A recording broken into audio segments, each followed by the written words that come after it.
Okay, I'm Amy Attaway, she, her, hers, and I'm the Associate Artistic Director of Kentucky Shakespeare.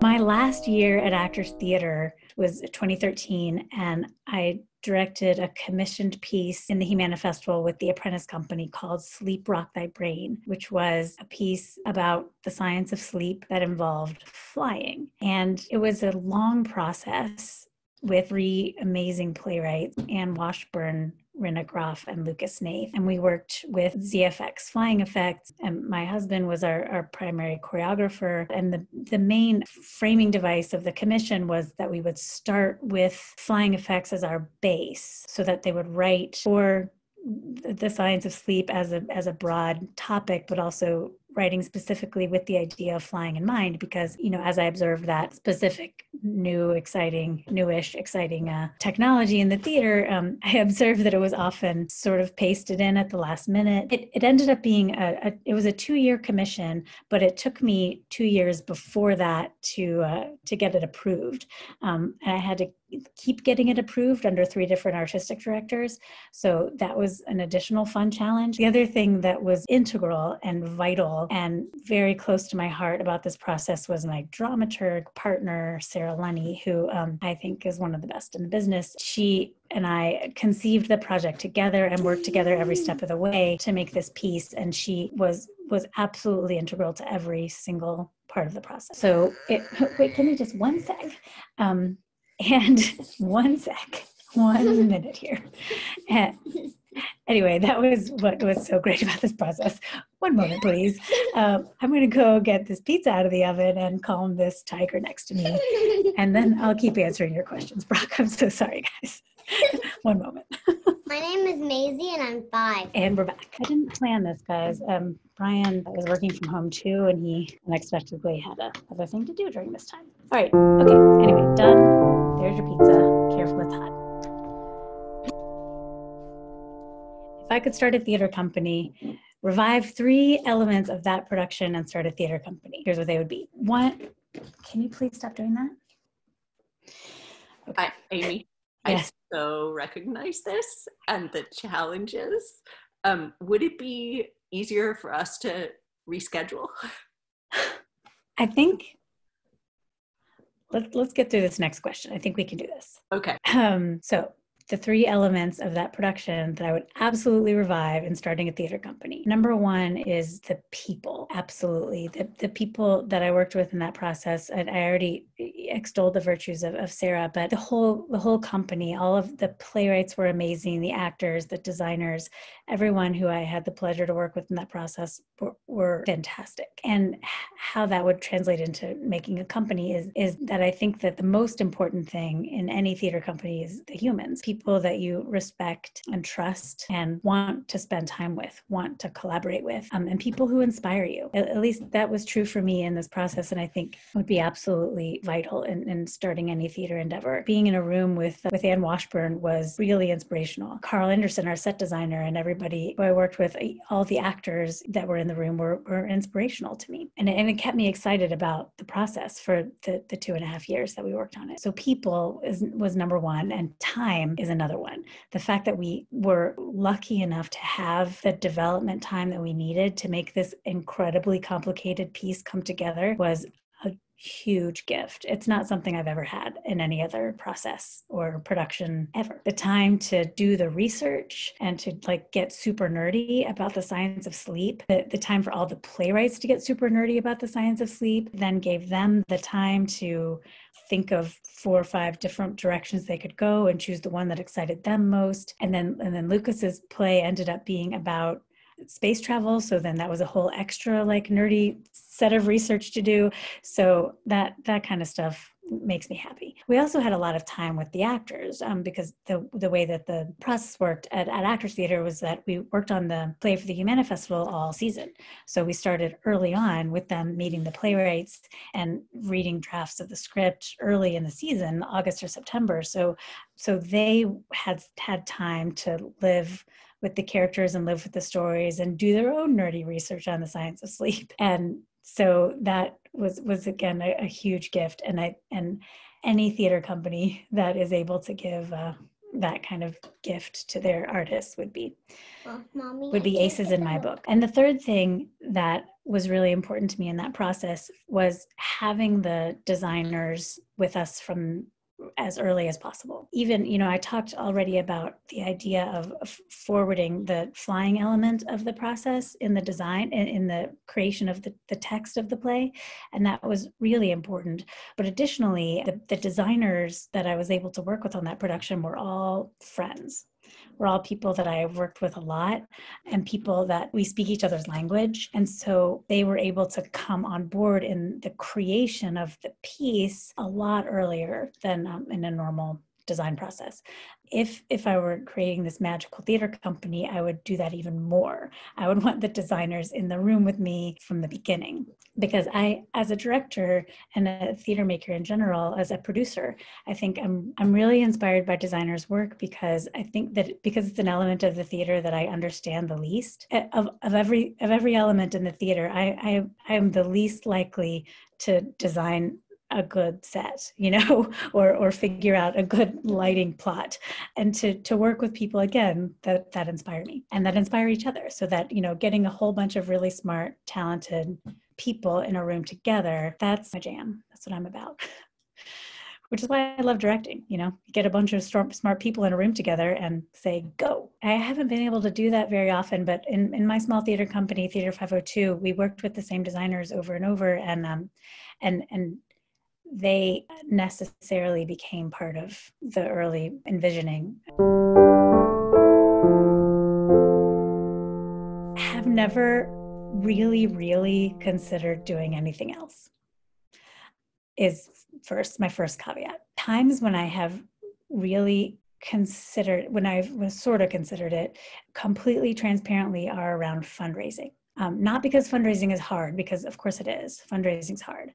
But because when in the fundraising world, it becomes a bit of a competition for not just for dollars, but for hearts and minds, kind of, with other nonprofits, other charitable organizations that are feeding hungry children or working to end homelessness. And while I truly believe that the arts and theater specifically are a vital part of our society, it's sometimes when confronted with those sort of things, I question whether I'm spending my time in the most useful way for the universe. Would my time be better spent working to eradicate child poverty or any other thing that's like lower on the hierarchy of needs than the soul, which is, I believe, what the arts mends. But again, clearly I'm still here. So I have never considered it that closely, or else maybe I wouldn't be here, but here I am. A specific moment, a specific theater experience that made me question things in a different way was the last play that I directed for Theater 502, my little company, before I handed it over to other people to run it. I was working full-time for a different arts organization that I loved, and also running this theater company that was like my baby for a long time. So the last play that I directed was called The Fairy Tale Lives of Russian Girls. And it was just like exactly my theater language. And so I had wanted to do it for a long time. So I finally got it on the season and did it, and had this fantastic cast, just an amazing cast of women, and an almost all woman design team. And it was just this beautiful, wonderful experience. And meanwhile, this one was missing me a lot. I took her to rehearsal with me sometimes, which sometimes worked, but I mostly just missed bedtime a lot, and missed dinner time, and missed after school time. And at that moment, that production, play that I loved so much and it was so close to my heart, made me realize that I couldn't actually do everything. Made me realize that I can't actually be all things to all people. So that's what that production was what made me sure that it was time to let go of Theater 502 and pass it on to its current leaders, who are all brilliant, wonderful people, and gave me more time to be home with this kid.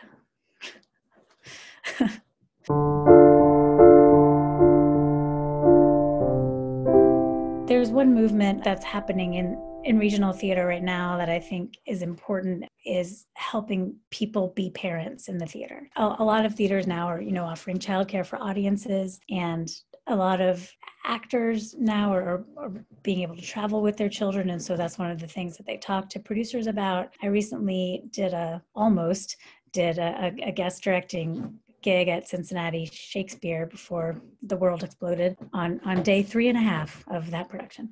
But, part of my contract negotiation was, I've got this kid, how can you help me deal with childcare? And that's a thing that regional theaters are accepting of these days.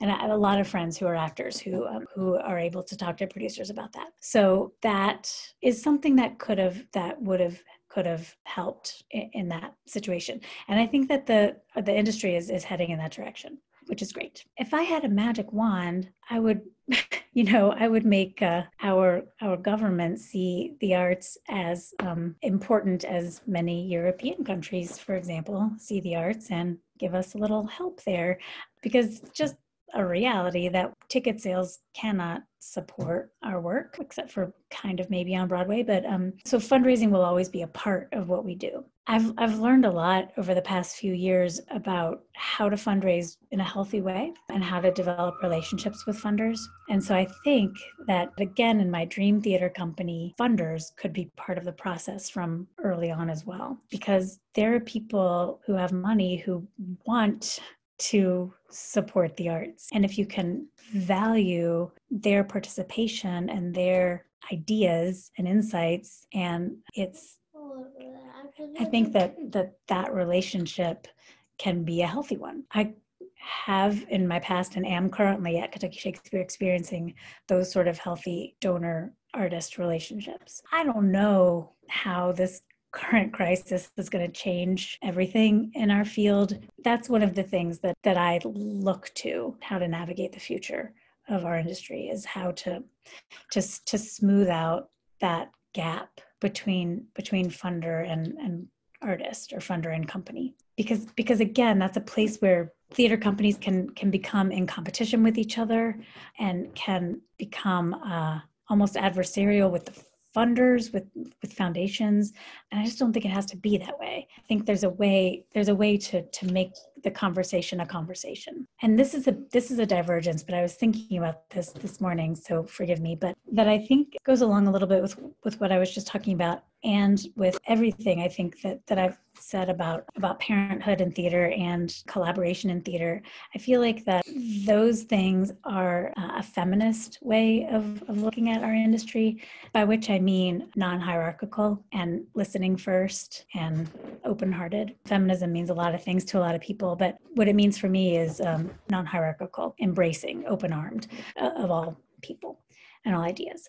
I would love for you to talk a little bit about embracing all ideas and all people, and the complications of doing that when collaborating with people who are already part of your circle. How do you balance that desire with wanting to include people who are not already part of your circle? This is a conversation that we have at Kentucky Shakespeare all the time, because we don't have a resident company of performers, but we do use the same people over and over because we're committed to hiring locally. We have our people that we use. We have our people that the audience likes. We have our people that we already know and trust. And every year we bring in new actors to the company as well. And so we usually accomplish that little part of the broadening by just holding auditions, and usually for specific roles, so we're looking for a young person of color who can play, Perdita or whatever. Then that helps us broaden our pool that way. And one of the things that has been happening in Louisville over the past few years, and I've been just elated to be a part of it, is conversations and collaborations between performing arts companies and all the arts companies.